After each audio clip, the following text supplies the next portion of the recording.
kemarin Senin kita menyaksikan sendiri ya pertandingan antara Persib melawan Arema 2-1, Fit. Betul, 2-1 ini ya. sebelumnya juga melawan Persebaya menang 1-0. Apakah ini juara, ya? membuktikan bahwa pertandingan selanjutnya melawan Persita akan menang juga, akan hat-trick di bawah asuhan Bojan? Persib ready to hat-trick. Kita coba bertanya langsung kepada Bang Sandi Firdaus, pengamat sepak bola. Halo Bang Sandi Firdaus, selamat Halo. pagi. Bang Sandi, ini kita langsung saja ke nih. topik utama karena Persib on fire Ya, melawan Arema menang 2-1, melawan Persebaya menang 1-0. Ini apakah sebenarnya hat-trick nanti melawan yang selanjutnya? Mungkin kalau dibilang untuk hat-trick menang sih ada potensi ya. Tapi kalau kita bicara masalah untuk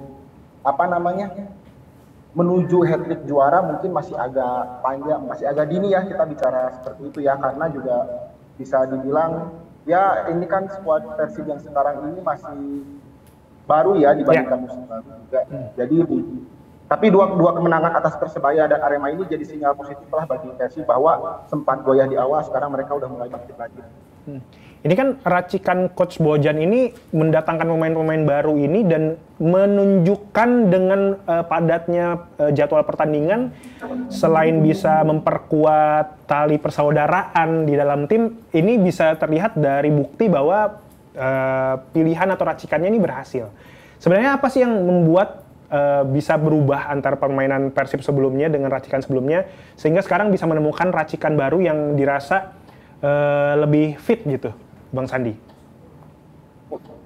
Nah ini kan juga bukan kali pertama ya Bojan dapat skuad baru gitu ya, dan sejak juara 2 musim sebelumnya 2023-2024 maupun 2024-2025, Bojan itu selalu setiap awal musim diberi sebuah tantangan, yaitu meramu skuad yang baru dengan pemain-pemain baru, pemain asing yang baru. Nah disinilah kehebatan seorang Bojan mungkin ya, yang bisa kita lihat bahwa Bojan ini bisa memadukan pemain-pemain yang dalam tanda kutip ini baru-baru ini, mereka menjadi padu dan akhirnya menjadi sebuah kekuatan. Dan itu terlihatnya musim lalu ketika ditinggalkan banyak pemain asing yang mengantarkan Persib musim sebelumnya juara, Bojan tetap bisa mengantarkan Persib juara dengan skuad yang baru di musim lalu. Nah mungkin musim ini juga ini akan menjadi tantangan lagi bagi Bojan nih, dengan banyaknya pemain yang pergi kan, bagaimana dia akan meracik si squad ini. Dan 2 laga terakhir itu sudah menjadi tanda nih bahwa racikan Bojan ini kan terkenal dengan pendekatannya yang emang sedikit ini ya, pendekatan yang personal ke pemain. Jadi dia juga bisa mengeluarkan kemampuan terbaik pemain, dan sekarang 2 laga ini sudah terlihat. Oke, seberapa besar sih pengaruh Bojan dibandingkan pelatih-pelatih Persib sebelumnya, Bang? Bojan ini bisa dibilang secara taktikal juga bagus ya. Secara taktikal dia bisa beradaptasi gitu. Apakah dia pakai 3 atau 4 back, dan juga Bojan ini bisa untuk melihat, oh pemain ini cocok main di sini, pemain ini cocok main di sini, seperti itu. Di tangan Bojan juga lah. Jadi kan ini kita bicara case-nya Beckham Putra nih. Beckham itu sempat agak turun di eranya Luis Milla. Di eranya Luis Milla sempat agak tidak main dalam beberapa laga, tapi ketika dilatih oleh Bojan memindahkan dia ke posisi wing ataupun di daerah gelandang serang. Nah, di situ potensi Beckham muncul kembali, dan akhirnya Beckham bisa dipanggil kelas kan. Nah, itulah salah satu pengaruh dari seorang Bojan Hodak di Persib. Setuju banget ya, apalagi kemarin pertandingan lawan Arema, kelihatan banget Tom Haye dan juga Beckham itu memberikan asis-asis yang bagus. Dah, ini kan kalau melihat dari sejarah melatihnya Bojan itu melatih paling lama itu di klub Malaysia, yang kedua melatih terlama adalah di Persib dari tahun, kalau saya nggak salah ya, dari tahun 2023 bulan Juli ya, Bung Sandi ya. Ya, betul. Bojan itu melatih Persib. Ini apakah membuat dalam tanda kutip kesimpulan bahwa Bojan sudah menemukan klub yang tepat dan ramuannya sudah tepat? Karena kan sebelumnya Bojan juga pernah melatih PSM Makassar. Betul. Nah, iya betul. Udah chemistry mungkin ya. Mungkin kalau kita lihat, nyaman kali ya Bojan juga. Nyamannya di Bandung mungkin ya, di Bandung, dan mungkin Bojan ini di Bandung ini dia juga selalu diberikan tantangan setiap musim, dan tantangannya tadi yang kita bicarakan, yaitu berupa kamu dengan pemain baru ini apakah bisa membawa tim juara? Nah, 2 musim lalu Bojan bisa menjawabnya. Nah, musim ini kita tunggu nih. Awalnya sudah terlihat lah di laga Persebaya lawan Arema ini. Nah, kedepannya mungkin akan menjadi tantangan juga bagi Bojan. Itu mungkin yang bikin akhirnya ditambah racikannya juga memang racikan yang ini ya, racikan yang memang cocok untuk hampir sudah setuju lah di 2 musim sebelumnya, cocok untuk skuad 2 musim sebelumnya. Nah, mungkin itu juga yang bikin Bojan akhirnya udah saya terima di Persib. Gitu. Kira-kira apa sih tantangan terbesar buat Persib nih kalau ingin menjuarai lagi Liga musim ini, Bang? Ya jelas dari para pesaing sih, kan juga bagaimanapun para pesaing di Super League ya, seperti Persija, Persebaya, Dewa United kan juga pasti ingin morong-morong Persib nih yang sudah 2 musim terakhir menjadi juara ya. Kita lihat kan Dewa juga belanjanya besar-besaran dengan adanya Rafael Strike di situ kan, dan juga adanya ex pemain Persib di situ nih Kuipers.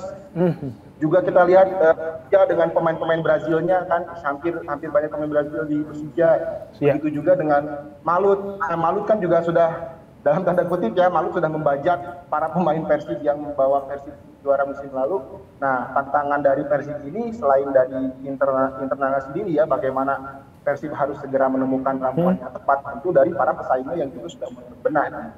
Dan kita bisa lihat sekarang kan Persija, Dewa United juga sudah mulai bagus, nanti Borneo FC juga sudah mulai bagus. Nah, itu akan menjadi ganjalan tersendiri bagi Persib untuk meraih juara Super League musim ini seperti itu. Bang Sandi kan juga, Tom Haye juga baru bergabung dengan Persib dalam beberapa waktu ini, dan terlihat sepertinya memang permainan melawan Persebaya kemarin sempat panas ya Tom Haye dalam permainannya, dan juga kemarin sempat memberikan banyak assist ya Tom Haye dalam permainan melawan Arema. Nah, apakah di sisi lain sebenarnya Tom Haye ini termasuk pemain yang cepat beradaptasi, atau memang sebenarnya Tom Haye juga merasakan hal yang sama kepada Bojan Hodak yang secara tantangan bisa menjawab tantangan-tantangan dan mudah beradaptasinya, salah satunya juga karena ada tangan panas atau tangan dingin dari Bojan. Bisa jadi seperti itu, tapi kita juga nggak boleh lupa ya bahwa di Persib kan ada Klopp dan Beckham yang sudah tahu Tom Haye juga kan di timnas kan. Nah, itu juga membantu bagaimana Tom Haye ini beradaptasi di Persib. Dan ternyata memang dulu pun kan Klopp dalam sesi jumpa pers timnas kalau tidak salah ya, dia kan bilang bahwa oke, Tom datang dan saya yakin saya akan saling membantu di lini tengah dengan Tom Haye, dan ternyata Tom membuktikan itu ya di laga debut kemarin juga dia sempat bikin beberapa umpan manis, dan memang itu kekuatannya Tom Haye ya, kekuatan Tom Haye yang bisa memberi warna baru di tengah Persib. Jadi kinerja Mark Klok pun akan terbantu, terutama Mark Klok kan sekarang juga sudah mulai agak box to box ya. Jadi dengan adanya Tom ini, apalagi kita lihat kemarin kan umpan-umpannya juga ketika debut pun sudah akurat seperti itu. Pun ketika lawan Arema juga bisa ngatur tempo kan, nah itu bisa memberikan warna baru, dan ditambah lagi dengan strateginya Bojan yang memang Bojan pun membutuhkan pemain seperti itu, pas lah dengan kehadiran Tom ini. Sekarang tinggal bagaimana Tom ini adaptasi ya, apalagi kan juga Tom baru bertemu Persebaya dan Arema nih, bertemu tim-tim besar lain, bagaimana adaptasi dia dengan seperti jaga kondisi dia agar tetap selalu fit. Oke, bicara tentang Mark Klok nih, bagaimana sih peran pemain senior seperti Mark Klok ini dalam membentuk karakter tim nih, Bang? Wah, penting sih, penting banget ya, apalagi Mark Klok juga kan bagian dari skuad yang juara 2 musim berturut-turut ya bersama Persib. Dia tentu tahu bagaimana ups and downs-nya di Persib selama 2 musim terakhir, bagaimana momen-momen dia membangkitkan semangat rekan-rekannya untuk meraih gelar juara selama 2 musim terakhir. Jadi kehadiran dia ya tentu selain karena Mark Klok juga kita tahu ya bisa membantu para pemain-pemain keturunan di Persib ya, seperti Eliano maupun Tom untuk beradaptasi. Ya Mark Klok inilah yang sekarang menjadi salah satu, kalau kita sebut abang-abangannya lah, abang-abangannya di Persib ya. Abang-abangan naturalisasi ya. Abang-abangannya di Persib ya, yang memang mendorong Persib untuk ayo up lagi nih, kita kejar juara lagi. Di tengah juga, ya Klopp juga merasakan lah bagaimana selama 2 musim kan banyak pemain-pemain kunci yang mengantarkan juara silih berganti pergi, tapi akhirnya dia tetap bisa mengantarkan tim juara, mengangkat Persib. Penting banget lah kalau gitu sekarang. Bang Sandi, kan pertandingan melawan Arema kemarin juga ada kontroversi. Pelatih Arema ngerasa kayaknya sebenarnya Barba itu melakukan pelanggaran yang bisa memungkinkan bahwa Arema mendapatkan penalti. Ini gimana Bang pendapatnya Bang Sandi? Ini kalau misalkan ternyata penalti kan itu jadi skornya jadinya imbang. Dan ini menjadi hal yang sempat diumumkan sama pelatih Arema di saat jumpa pers, menyebutkan bahwa wasit rasanya kurang apa ya, bisa dibilang nggak subjektif karena kan udah ngeliat di VAR sendiri kan Bang.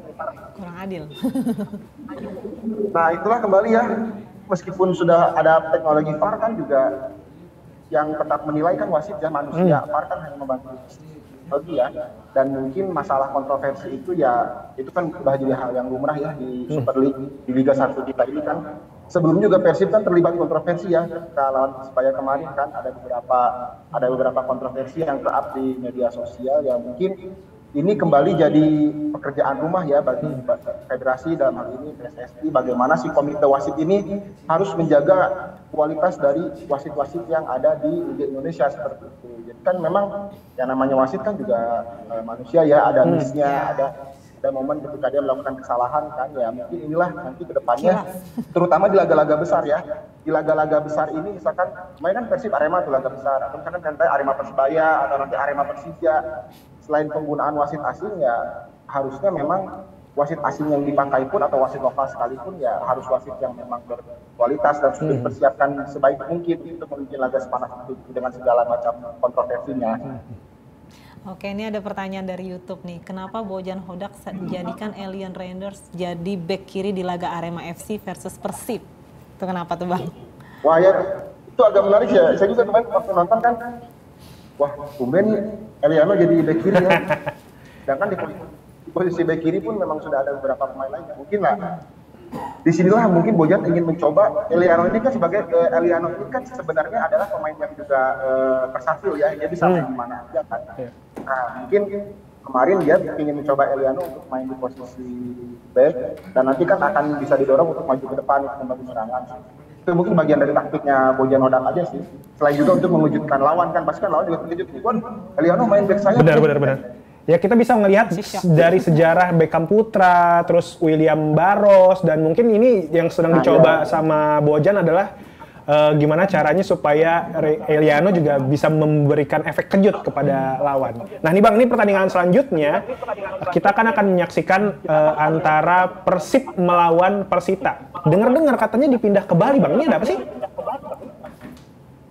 Aduh, ini juga agak mengejutkan ya, si Persib ini dipindah ke Bali ya. Memang berkaca dari musim lalu mungkin ya, kan musim lalu juga kita tahu laga Persib yang langsungkan di Indomilk Arena berakhir ricuh ya, dalam tanda kutip banyak player yang menyala dan juga memang stadion saat itu kan dipenuhi dengan player gitu ya. Mungkin salah satu antisipasi dari pihak kepolisian adalah tidak memberikan izin untuk laga tersebut sehingga dipindah ke Bali.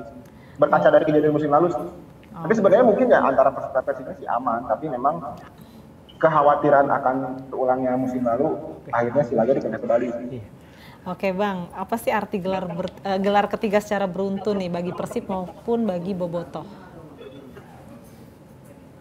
Ya itu menegaskan supremasi aja sih sebenarnya, bahwa Persib itu jadi salah satu klub yang memang kalau sudah sampai 3 kali berturut-turut ya itu kan juga akan jadi yang ya mungkin sebelumnya juga ketika era perserikatan sudah pernah ada seperti itu ya, tapi untuk di era seperti ini Persib pun kan tidak beruntun yang sebelumnya bisa dibilang selang-seling tuh, momen Persipura juara, musim berikutnya tidak, lalu Persipura juara lagi, tidak lagi. Nah mungkin ketika bisa 3 kali beruntun ini ya itu ingin menegaskan bahwa Persib ini ya bukan salah satu tim paling besar di Indonesia ya. Yang mungkin ya Persib ini ya akan seperti Johor Darul Takzim di Malaysia ya, mengukuhkan supremasi itu. Kalau sampai nanti bisa 3 kali juara beruntun. Bang ini kalau dua ada Bali. Ya, tapi kali kan ada Bali juga pernah. Iya. Bang, ini Bang Sandi ini mungkin karena waktu kita sudah hampir habis, ini mungkin pertanyaan terakhir nih Bang. keluar dari subjektif. Kalau melihat dari statistik, kan selanjutnya kan kita Persib akan melawan Persita. Yang dimana Persita itu sekarang di Super League itu peringkat 12, sementara Persib di peringkat keempat. Wow. Kemungkinannya gimana Bang? Kira kurang lebih, apakah ini menjadi permainan yang sulit untuk Persita untuk melawan Persib? Secara statistik memang kan Persib sudah jauh di atas Persita, dan kita bisa melihat apakah peringkat bahwa berpengaruh ya? Iya, William Barros ini juga termasuk salah satu pemain yang menyumbang gol yang banyak. Ada William Barros, ada juga Federico Barba yang menjadi top scorer dari Persib. Ini pertandingan yang sulitkah untuk Persita, atau ini menjadi pertandingan yang sebenarnya kebaca nih skornya berapa gitu? Oh jelas sulit sih bagi Persib sih menurut saya ya. Sulitnya kenapa? Karena sebelum melawan Persib pun Persita juga comeback sebenarnya. Persita bisa comeback lawan Persijap Jepara. Itu pun jadi kemenangan perdana mereka di Liga kan. Dan tentu sekarang kan Persita pasti lagi semangat-semangatnya nih. Lagi on fire-nya nih untuk mengejar kemenangan kedua. Dan juga Persib ini tetap harus waspada karena bagaimanapun ketika menang lawan Arema, ya masih ada celah-celah yang bisa dieksploitasikan oleh Arema, terutama masalah bola atas di golnya Arema juga itu kan terjadi di AFC Champions League kemarin. Nah, itu harus jadi sinyal tersendiri lah bagi Persib untuk tetap waspada meskipun sudah menang 2 laga terakhir, tapi Persita ini selain mereka juga lagi on fire karena baru menang lawan Persijap pekan yang lalu. Nah, si Persita ini juga punya potensi untuk karena lagi on fire-nya untuk bisa memberikan kejutan bagi Persib. Gitu.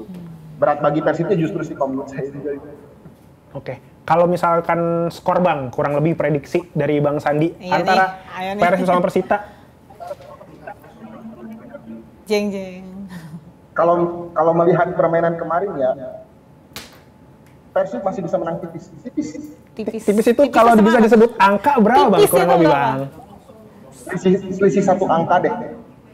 Tapi nggak akan sampai 3-2 paling kalau nggak 2-1. Oh, berarti lawannya juga hebat ya. Iya, karena memang kita bisa lihat juga ya, Persita memang pertandingan lawan Persijap ini memang semangatnya, moralnya lagi naik-naiknya. Terlebih juga Persib yang 2 pertandingan berturut-turut menang, udah pasti moralnya tinggi. Cuma yang harus tapi diwaspadai. Kita nggak pernah tahu ya.